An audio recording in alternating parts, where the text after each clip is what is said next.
Record high nga po ang bilang ng mga international students na naghain ng asylum ngayong 2024.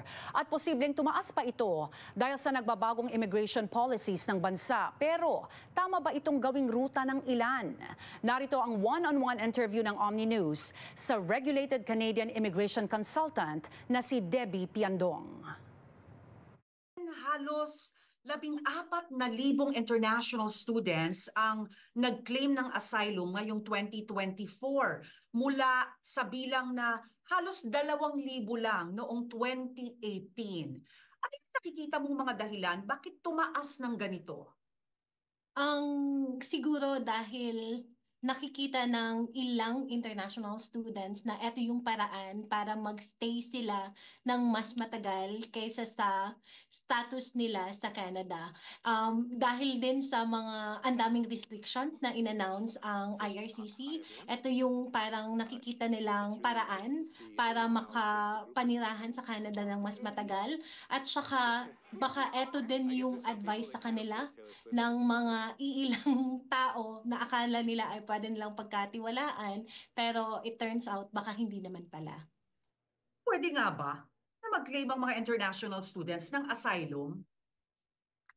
Pwede talaga. Legally speaking, pwede naman sila mag-claim ng asylum kasi ang reason parang for you to be able to claim is, number one, if you are in Canada, you can claim asylum. Pwede ka pumunta ng border, sasabihin mo sa CBSA officer na natatakot ako para sa buhay ko. Baka hindi ako confident na pag-uwi ko ng home country ko ay safe ako. So pwede talaga. It is something na pwede mong gawin, pero hopefully sana i-reserve natin to sa mga tao talaga na genuinely nangangailangan ng tulong ng Canada. Na-mention mo na kanina yung mga maling payo ng mga immigration consultants, ng ilang immigration consultants na actually pinatitignan na baka malaki ang bahagi nila kung bakit tumaas yung bilang na ito.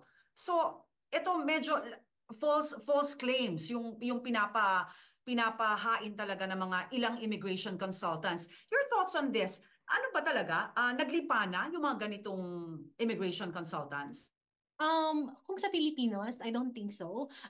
Iilan lang naman ang mga Filipinos immigration consultants na pwedeng mag-support sa refugee claim ng isang Filipino. So, restricted ang practice na yon. So, for immigration consultants alone, kailangan meron kang IRB license in order to represent a client to the RPD tsaka RAD ng IRCC. Tapos, maybe for other nationalities, but I don't feel that it's true for a lot of our Filipinos or our kababayan. Almost 10,000 acceptance letters ayon sa isang top immigration official, maaring peke. Bakit din umabot sa ganito? May mga pulisiya ba ang Canada na talagang naging bukas sa pang-aabuso? Siguro balikin natin nung panahon ng COVID. Talagang ang Canada naman talaga nag-stop yung economy, and then in order for them to be able to sustain the economy, I think they really had to easen the immigration policy, at isa na dito ang international student pathway. And maybe because of that, merong mga bad actors na ginawa yun na chance to be able to exploit the system. And I guess that's one of the reasons kaya merong naglipa ng mga fake letter of acceptance. Payo na lang siguro sa ating mga kababayang international students na hindi pa rin maabot yung puntos para maging permanent resident sa Canada, o kaya with the changing immigration policies of the country ay medyo baka mapasuna, maabutan ng pagkapaso ng kanilang permit. Ano yung pwede nilang gawin? Should they stay or should they leave? So for mga Filipinos po, mga kababayan natin, balikan ko lang yung issue ng refugee claims. Hindi po siya yun yung best chance nyo. Oo, possible siya kasi pwedeng yung initial deportation or yung initial status nyo pwede ma-extend. Pero it's not let's reserve it to those people na kailangan talaga ng tulong ng Canada, na kailangan talaga maprotektahan ng Canada.